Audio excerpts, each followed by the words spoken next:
Oke, dari Kak Isro.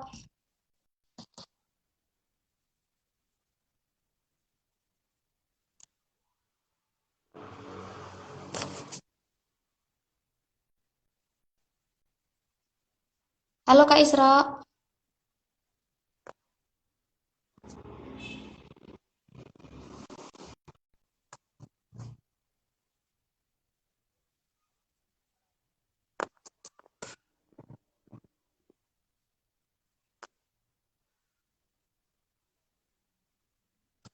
Kak Isro.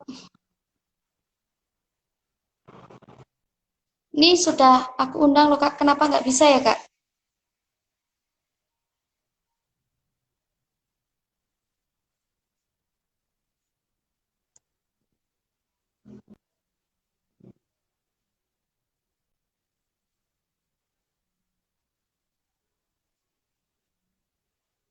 Oke,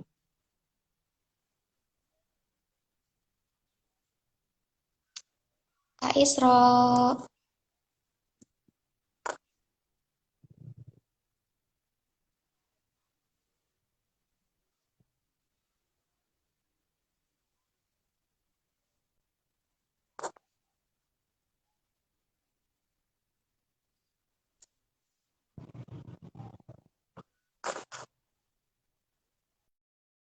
Oke, masih ditunggu ya buat Kak Isro, buat teman-teman semuanya yang sudah gabung. Terima kasih sekali. Tadi ada jeda-jeda. Mungkin sinyalnya di tempatnya Kak Isro kurang bagus. Nah, dari tadi kita udah bahas tentang pemimpin. Jadi buat teman-teman semuanya nih, pemimpin itu nggak harus seorang laki-laki. Perempuan juga bisa menjadi seorang pemimpin. Buat teman-teman yang mau belajar menjadi pemimpin, itu kita bisa memulainya dari hal-hal yang kecil, misalnya ketua kelas atau lain sebagainya. Dari anggota bisa menjadi ketua itu juga sangatlah memungkinkan. Oke. Halo, Halo Kak Isro, bagaimana Kak Isro sinyalnya? sebenarnya sinyalku bagus sih. Tapi di sini juga bisa Kak. Ya udah, kita Dari tadi. lanjut aja. Oke, kita lanjutkan lagi ya. Nanti kalau ada waktunya yang sedikit bertambah, mohon untuk teman-teman semuanya bisa memaklumi. Kita lanjut lagi ke bagaimana sih cara kita sebagai orang biasa yang belum pernah punya pengalaman menjadi seorang pemimpin untuk mencoba menjadi seorang pemimpin. Kayak gimana, Kak? Oke, sebenarnya jangan mencoba ya, langsung dijalanin Iya, aja. Soalnya dijalankan. gini, seorang pemimpin itu kalau nggak ada paksaan, nggak bakalan mau. Aku pun juga gitu, dulu juga paksaan ya.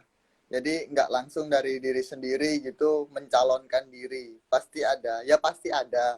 Tapi kebanyakan itu dari paksaan. Tiba-tiba langsung dipilih atau kita ada open recruitment itu pasti jarang lah orang-orang yang ikut dari open recruitment. Jadi untuk diri kita sendiri, kalau teman-teman yang lain mau mencoba atau mau ingin berperan di pemimpin itu hal yang baik. Jadi pertama kalian harus bangga dulu sama diri diri sendiri. Terus harus dia bisa berpikiran saya bisa jadi pemimpin atau memimpin sebuah organisasi atau sebuah perkumpulan atau sebuah apapun yang dia pimpin walaupun itu masih sangat kecil, itu adalah hal yang baik. Jadi langkah awal itu bukan dari yang besar tapi dari bawah. Aku pun dulu juga dari bawah lalu merangkak ke atas, itu sangatlah tidak gampang ya. Jadi harus percaya sendiri, percaya dari diri sendiri kalau kita itu bisa. Jadi sedikit demi sedikit, lama-lama kan berpengalaman kemana kemana kemana. Jadi dari situlah kita bisa kita bisa tahu bahwa oh, pemimpin itu seperti ini. Jadi kalau dirasain itu bisa, tapi kalau tiba-tiba aku pengen jadi seorang pemimpin nih, tapi itu nggak bakalan bisa. Jadi semua itu harus butuh proses dan niat. Dan yang tentunya itu adalah yang utama atau pokoknya itu harus bersabar. Sesudah jadi pemimpin ataupun sebelum jadi pemimpin itu harus sabar. Itu, Mbak. Oke, berarti kita mulai dari nol dulu, kita usahakan melalui proses-proses, melalui tahapan demi tahapan gitu ya. Nah, Iya. dulu pernah nggak sih Kak Isro itu merasakan dipandang remeh oleh teman-teman seangkatannya? Kan misal nih Kak Isro di KMPY atau di organisasi lain, banyak nih teman-teman yang seangkatan pernah belum merasakan hal yang seperti itu? Kalau seperti itu sering ya. Jadi kita jangan, kalau kita udah jadi pemimpin ya, sekecil apapun itu yang kalian pimpin, jangan dimasukkan hati lah. Itu cuma masukan kita buat kita itu lebih baik lagi untuk kedepannya. Jadi siapapun yang besok mau menjadi pemimpin itu jangan, ya pasti ada lah anggap meremeh, semua itu pasti ada. Tapi jangan masukkan hati kalau kalian cuma kayak gitu aja, pasti dimasukkan hati. Nah, itu belum menjadi pemimpin yang sesungguhnya gitu loh. Kalau kayak gitu bakalan nanti kalau ada permasalahan di sebuah organisasi kalian atau di sebuah pengurusan kalian, nah itu bisa stres kalian memikirkan sebuah masalah kecil dibuat besar. Jadi nggak usah diberatkan untuk masalah satu, yang kecil itu jangan diberat-beratkan. Jalanin aja, enjoy, tapi dicari solusinya. Jangan semena-mena, udahlah gampang, jangan gitu. Ya boleh berpikiran gampang, tapi harus ada solusinya. Kamu juga harus memikirkan solusi, plan A, plan B. Kalau plan A-nya nggak jalan, dibuat plan B. Sampai plan terakhir pun kita harus bisa menjalankan itu. Oke. Kalau dari Kak Isro sendiri, itu teman-temannya itu mendukung atau enggak?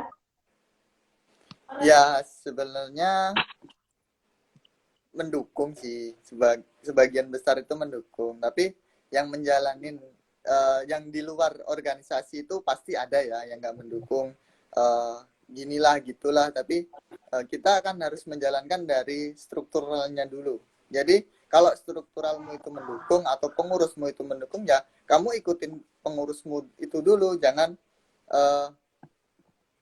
menghirau, jangan terlalu itulah percaya omongan atau gimana, dukungan yang lain atau tidak dukungan dari yang orang lain. Jadi kalian itu harus bisa memilah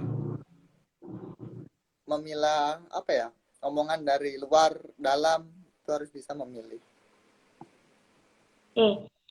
Nah, gini kan seorang pemimpin itu kan boleh siapa saja. Ada nih, misalkan seseorang yang menganggap dari segi finansial atau segi keuangan. Untuk seorang pemimpin, finansial itu penting atau enggak sih, Kak? Kalau dibilang penting atau enggaknya, finansial itu pasti penting ya. Buat kita sendiri lah, buat kita sendiri pasti penting. Tapi di dalam kepemimpinan itu, kalau menurut aku itu nggak penting ya. Yang penting itu diri sendiri, niat, sama usaha. Finansial nomor 2. Yang didorong, niat usaha itu didorong oleh finansial dari kita maupun organisasi itu. Jadi jangan anggap yang berduit itu jadi pemimpin. Kan kebanyakan kayak gitu kan, yang berduit jadi pemimpin itu enggak. Tapi kita harus bisa usaha, niat, dan doa dulu. Baru dia bisa. Untuk finansial itu jangan dipikir di depan ya kalau pemimpin itu. Malah pemimpin itu biasanya bisa tambah-tambah gitu kalau ada acara ya gitu. Jadi janganlah dulu dipikirkan finansial. Kalau menurutku finansial enggak terlalu sih. Itu nomor 2 aja lah. Nomor 2 aja. Nah, kalau misalnya di Kak Isro ini kan ikut banyak organisasi. Pernah berpikir nggak sih, ketika ikut organisasi A, B, C, uang di kantong itu semakin menipis kayak gitu? Ya, kalau kayak gitu pasti ada ya. Tapi kita itu uang itu bukan diminta ya, tapi kita dalam hati untuk memberikan ini buat ya hitung-hitung uang kas lah gitu. Jadi jangan disamakan kayak aku ikut organisasi ini kok uangku habis ya. Nah itu uang habis itu buat apa? buat keperluan diri sendiri atau keperluan organisasi. Tapi yang aku ikutin untuk keperluan organisasi itu pun enggak sih, enggak ada pengeluaran uang. Kalau pengeluaran uang itu pasti ada feedback buat kita. Semisal kayak pembuatan baju atau PDL gitu. Jadi kan itu buat kita juga. Nah, dari situ kan pasti ada feedbacknya. Jadi kalau uang terus boros itu berarti dipakai sendiri itu pasti. Berarti selain kita berkorban tenaga, pikiran, kita juga perlu berkorban dalam hal uang gitu ya, Kak ya? Ya, perlu sih, perlu, tapi nggak perlu banget. Soalnya di situ kan kita bisa kayak cari sponsor atau gimana gitu. Jadi kalaupun ada acara kan itu pasti ada divisi keuangan kan. Divisi keuangan kan ada cari dana yang lain-lain sponsor. Nah, itu dari situ. Tapi kalau ya semampunya aja sih.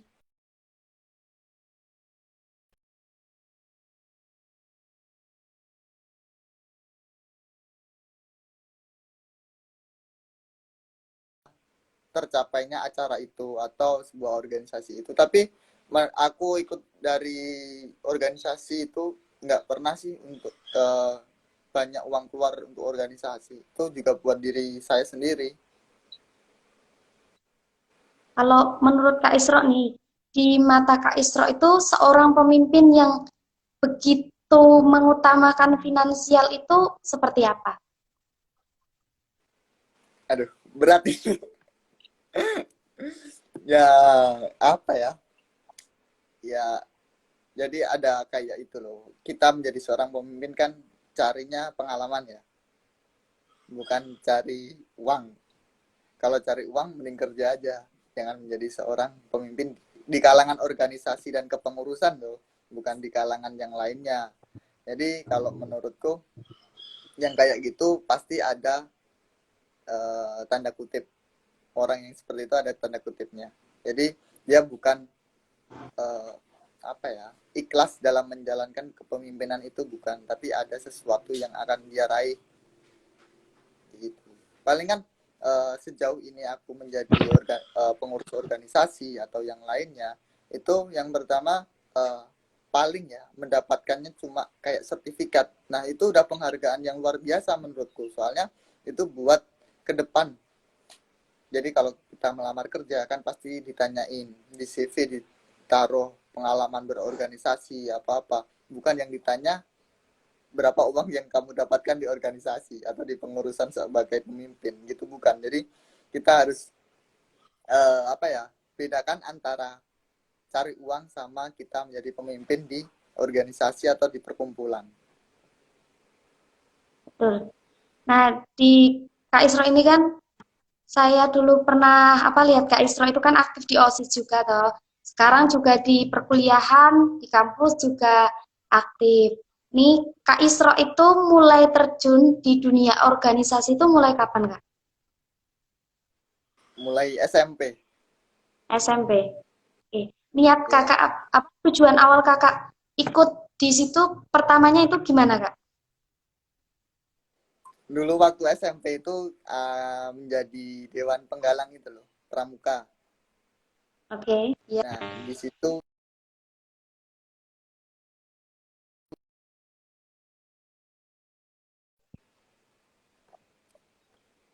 halo. Halo, iya Kak. Nah, bisa kan nyambung kan? Bisa. Nah, di dalam apa ya, organisasi di SMP itu saya cuma mencoba. Ada apa sih di dalam organisasi ini? Saya mencoba ya, tahu sendirilah kalau pramuka itu seperti apa. Mungkin mbaknya kan juga anak Ya. pramuka kan. Tahu.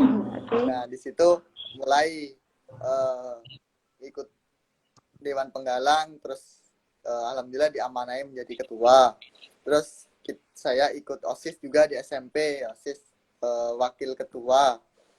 Terus waktu SMA, kalau SMA itu kan kayak rekrutmen OSIS. Nah, saya ikut, alhamdulillah diterima. Terus SMA udah selesai, SMA saya cuma OSIS aja sih, nggak ada yang lainnya. Lalu meranjak ke kuliah ya Sebenarnya di kuliah di dalam kampus itu saya nggak berperan aktif untuk organisasinya, soalnya saya kurang menemukan jodoh di organisasi. Jodoh dalam tanda kutip ya, bukan. Maksudnya saya belum belum satu hati dengan organisasi kampus. Jadi saya pikir kalau saya nggak nyaman di dalam organisasi, bakalan itu akan terpecah nantinya. Daripada saya merusak organisasi, mending saya nggak usah ikut di organisasi itu. Jadi saya ikut di organisasi luar kampus, misal kayak Ormada. Nah, pertama kali itu saya kenal dengan Ormada, organisasi mahasiswa daerah di Unisa. Nah, di situ kepengurusannya masih ombang-ambing. Jadi kita cuma ngumpul, ya udah kita kayak ngopi bareng gitu, kayak ngumpul-ngumpul bareng. Dan ternyata saya dan teman-teman saya punya ide untuk membentuk sebuah struktural. Nah, di dalam itu kita membentuk struktural. Terus kan saya baru anak maba lah. Jadi kita cuma menjadi bawahan, saya menjadi departemen PDD kalau nggak salah waktu itu. Habis itu kelar 1 tahun. Nah, belum sampai 1 tahun, saya ditawari oleh ketua KMPY yang lama. Nah, habis itu saya ikut di KMPY, Keluarga Mahasiswa Purworejo Yogyakarta. Nah, di situ saya menjadi komisariat perwakilan dari Unisa. Saya masuk di situ menampung inspirasi dari Unisa, kita masukkan ke KMPY. Terus ya sharing-sharing untuk Unisa itu gimana, nanti ke depannya gimana. Habis itu ya baru sampai situ saya berpikiran, oh ternyata organisasi itu seperti ini. Jadi untuk saya yang akan melanjutkan pekerjaan atau apa, itu penting buat organisasi. Soalnya pengalamannya itu sungguh sangat banyak dan itu berguna untuk kita nanti kehidupan selanjutnya, bukan cuma di organisasi itu sendiri. Dan nah, dari situ saya baru benar-benar menekuni organisasi. Nah, terus ya itu dipaksa dipaksa menjadi seorang ketua umum di KMPY.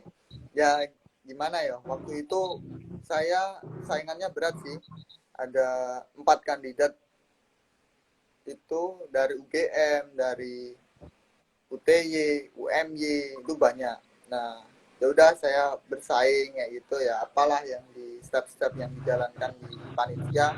Ya alhamdulillah saya diamanatin jadi ketua KMPY. Habis itu di dalam ketua KMPY itu kan ada di atas KMPY ada IKPM Jateng, Ikatan Keluarga Pelajar Mahasiswa Jawa Tengah. Nah, di situ saya menjadi anggota IKPM Jawa Tengah. Jadi itu udah tinggi banget itu di Jawa Tengah. Terus dari KMPY ada yang di Purworejo sendiri, HMP, Himpunan Mahasiswa Pelajar, itu di seluruh anak Purworejo yang kuliah dimanapun, di UI, ITB, IPB. Nah itu kalau mbaknya tahu yang Expo itu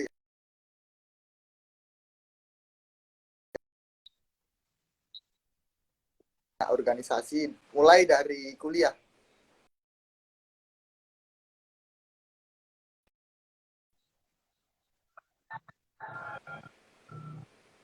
Oke.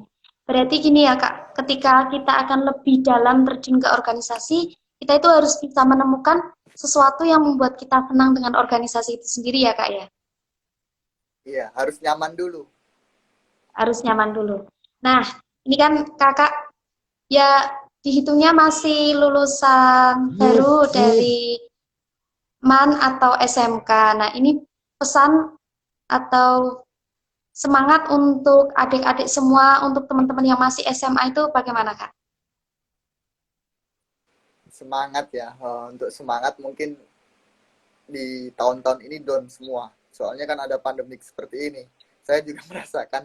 Jadi untuk teman-teman atau adik-adik semua yang masih di SMA, SMK, dan MA yang lainnya, itu kalian harus tetap semangat, jaga kondisi, terus tunjukkan buat diri kalian sendiri, jangan untuk orang lain ya. Jadi kalau bisa diri kita sendiri, bahwasannya saya itu bisa kayak gini. Nah baru kalau setelah diri sendiri itu bisa ke orang lain. Jadi kalian itu harus menunjukkan diri sendiri, semangat belajar, terus semangat untuk berperan aktif di dunia organisasi ataupun masyarakat lainnya. Jadi yang terpenting jangan lupa dengan masyarakat, itu yang paling penting. Yang paling penting. Oke, jadi buat pesan dari Kak Isro buat teman-teman yang sekarang masih SMA, SMK atau MA, tetap semangat meskipun pandemi, bukan berarti pandemi itu bisa menghalangi kita untuk terus berproses menjadi seorang pemimpin gitu ya Kak ya. Oke, nah di sini sudah ada beberapa pertanyaan, nanti Kak Isro boleh menjawabnya dengan panjang lebar, yang penting mengena, dan dari teman-teman sudah dijawab. Oke. Ini ada beberapa pertanyaan. Pertama dari Kak Muhammad Ibnu Hatami. Saya akan bacakan pertanyaannya ya Kak. Berbicara mengenai kasus yang kerap di organisasi, di dalam organisasi itu ada kasus beberapa kelompok di dalam organisasi, atau bisa disebut kubu-kubuan di dalam satu organisasi. Nah, menjadi seorang pemimpin itu bagaimana langkahnya, bagaimana caranya untuk bisa menangani kasus yang seperti itu. Mohon Kak Isra untuk bisa menjawabnya. Oke, makasih Mas Ibnu atas pertanyaannya. Pertanyaan seperti itu dan di lapangan ya pasti ada. Udah nggak usah ditutup-tutupin lah seperti itu. Jadi semuanya pasti ada. Jadi untuk mengatasi kelompok dalam kelompok itu, atau yang biasa di tempat kami disebut grup dalam grup, itu sebenarnya gampang. Kita sebagai pemimpin, kita pasti udah tahu, oh itu kelompok A, kelompok B. Nah, kita pelan-pelan harus bisa masuk ke kelompok itu. Jadi jangan kita tinggalkan saja, udah biarin, urusin yang lain aja. Jangan, kalau ditinggalin pasti dia akan melunjak. Nah, dari situ kita harus bisa masuk di dalam kubu itu. Nah, kalau bisa masuk ke kubu A dan kubu B, kita tapi berperannya netral ya, jangan sampai dianggap kita membela kubu A, kubu B, jangan. Jadi kita harus bisa bersikap netral di kedua kubu. Kita udah masuk di dua kubu, kita harus bisa. Nah, habis itu kita pelan-pelan untuk menyatukan kubu tersebut. Jadi nanti contohnya aja lah ya. Contohnya ada pembuatan grup. Nah, pembuatan grup di kubu A. Nah, seorang pemimpin, menurut saya seorang pemimpin, saya tahu dia punya grup. Nah, dari situ saya buat grup dalam keadaan kubu A dan kubu B nggak tahu. Jadi saya itu masuk di dalam grup tersebut. Jadi nantinya kalau ada permasalahan apa-apa atau saling menjelek antara kubu A kubu B, itu saya tahu. Jadi itu enak untuk dipecahkan solusinya. Kalaupun sudah bertahan lama seperti itu, nah dari situ kita saling menemukan. Jadi permasalahannya cuma satu sebenarnya. Per kubu itu cuma ada satu orang yang membuat kubu. Jadi nggak semua orang itu benci dengan kubu B atau kubu A. Jadi kalian harus bisa tahu mana sih orang yang berperan di dalam kubu itu. Kalaupun kalian udah tahu di mana orangnya itu, nah baru kalian temuin satu sama lainnya, kalian selesaikan di situ. Dengan syarat kalian seorang pemimpin itu jangan membela dua kubu itu. Jadi kalian netral di sana biar dia menyelesaikan masalah itu, kemungkinan seperti itu masalah pribadi sendiri, tapi mengajak orang lain. Nah, dari situ banyak banget orang-orang yang tergabung gitu, kena masukan ini dia ikutan ke sini. Nah, itu jangan sampai seperti itu. Nah, kalau sudah ditemukan dan terus bisa ngomong berdua aja, empat mata kalau bisa, empat mata antara kubu A dan kubu B. Nah, itu pasti akan selesai, meskipun dengan jengkel atau merasa kenapa sih kalian, mending seorang pemimpin dibuat pusing daripada anggotanya yang pusing. Jadi harus bisa masuk di dalam grup itu, kubu itu, bisa menemukan jadi satu, itu akan memecahkan sebuah solusi seperti itu. Oke, berarti kita mulanya harus tahu dari mana asal permasalahan itu, akarnya di mana, lalu kita pecahkannya pelan-pelan begitu ya Kak ya? Iya. Oke, Nah, selanjutnya ini ada pertanyaan dari Kak Ayanuha. Prinsip apa yang Mas Isro pegang dari kecil sampai sekarang ini hingga sehebat ini? Nah, mungkin Kak Isro bisa menjawabnya, silakan. Wah, ternyata banyak nih yang ngefans sama Kak Isro ternyata ya. Wah, ini Mbak Aya ini. Jawab apa ini Mbak Aya? Ini Mbak Aya kan teman saya ya, teman perjuangan saya. Gimana ya Mbak, prinsip yang dipegang. Prinsipnya itu jangan sampai kalau sudah menjadi pemimpin jangan sampai kena rasukan dari orang-orang atau anggota di kalangan sekitar. Jadi prinsipnya prinsip diri kita sendiri itu harus dipegang teguh. Contohnya untuk jangan pelin-pelan atau jangan apa ya, ya termakan omongan orang lain. Sebenarnya kalau prinsip itu susah dijelasin, soalnya prinsip itu terjadi di lapangan. Yang bisa menilai prinsip itu sebenarnya orang-orang yang di sekitar kita, yang kita temui di saat ada masalah atau kita menyelesaikan masalah. Itu prinsip. Kalau prinsip itu yang penting jujur, kita jujur, adil dalam menegakkan suatu masalah yang pastinya ada solusi. Nah, di situ kita harus berperan untuk bisa adil dalam permasalahan itu. Jangan sampai kita membela antar kubu. Itu aja sih. Oke, jadi prinsip itu benar-benar harus tertanam dalam hati ya Kak ya. Susah untuk dijelaskan seperti itu ya. Oke, Iya. nah ini buat closing statement, mungkin Kakak Isro ingin menyampaikan sesuatu yang sangat penting, sangat mendalam dari diri Kak Isro buat teman-teman semua yang hadir, buat teman-teman semua yang menyaksikan. Monggo silakan Kak Isro. Saya menyapa dulu ya teman-teman yang ada di sini. Kebanyakan Oke, saya silakan Kak kenal. Isro. Oke. Di sini ada Mas Ibnu, juga alumni MAN kan.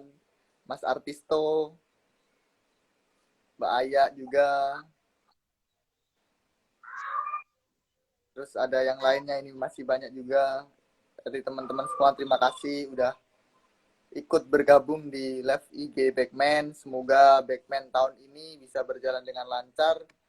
Meskipun banyak cobaan atau pandemik ini yang menjadi halangan kalian, tetap semangat untuk kedepannya.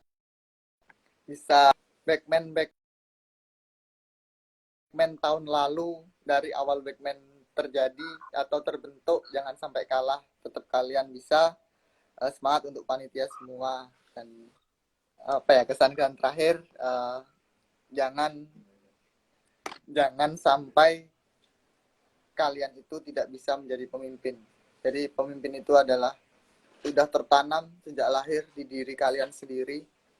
Kalian pasti bisa. Itu amanah juga dari Allah Subhanahu wa taala yang telah memberikan kepercayaan atau amanah itu. Jadi jangan sampai lupa dengan amanah yang diberikan kepada Sang Pencipta. Jadi kalian harus bisa berlangkah ke depan untuk diri sendiri dan selanjutnya untuk orang lain. Jadi kalian harus bisa menata diri sendiri, bisa memilih mana yang benar, mana yang salah. Jadi kalian itu semua bisa, jangan anggap remeh. Teman seangkatan atau teman seperjuangan atau yang lainnya, jangan menganggap remeh. Meskipun kalian itu bisa, tapi jangan menganggap remeh yang lainnya. Gitu aja Mbak. Oke, terima kasih sekali buat Kak Isro, benar-benar luar biasa ya dari Kak Isro, mulai dari nol hingga sampai sekarang ini. Nah, ini benar-benar jadi motivasi buat teman-teman semuanya. Nah, buat teman-teman semuanya, terima kasih sekali yang sudah ikut gabung, yang sudah ikut kita di live stream IG Backman ini. Semoga nantinya acara kedepannya untuk Backman bisa berjalan lancar. Dan mohon maaf sebelumnya tadi sempat terjeda ya kakak-kakak semua, tapi nggak apa-apa, tetap kita masih bisa komunikasi dengan Kak Isro di waktu yang singkat ini. Semoga apa yang Kak Isro berikan ini bisa bermanfaat buat teman-teman semuanya, amin. Amin. dari saya, pesan buat teman-teman dan kakak-kakak semua, tetap semangat dan jangan lelah untuk berproses menjadi seorang pemimpin, tetap menjadi pemimpin yang hebat untuk diri sendiri dan untuk orang lain. Oke, terima kasih semuanya. Saya mohon maaf. Dari saya pribadi, mohon maaf sekali banyak kesalahan, banyak tutur kata yang kurang berkenan di hati, kakak-kakak semuanya, bakul kupat asmani sarinten, gadah lepat nyuwun gunging pangapunten. Terima kasih untuk kakak-kakak. Assalamualaikum warahmatullahi wabarakatuh. Waalaikumsalam warahmatullahi wabarakatuh. Terima Sukses selalu kasih. Buat Backman. Ya, terima kasih kakak semua. Terima kasih sudah ikut live IG Backman. Terima kasih Kak Isro.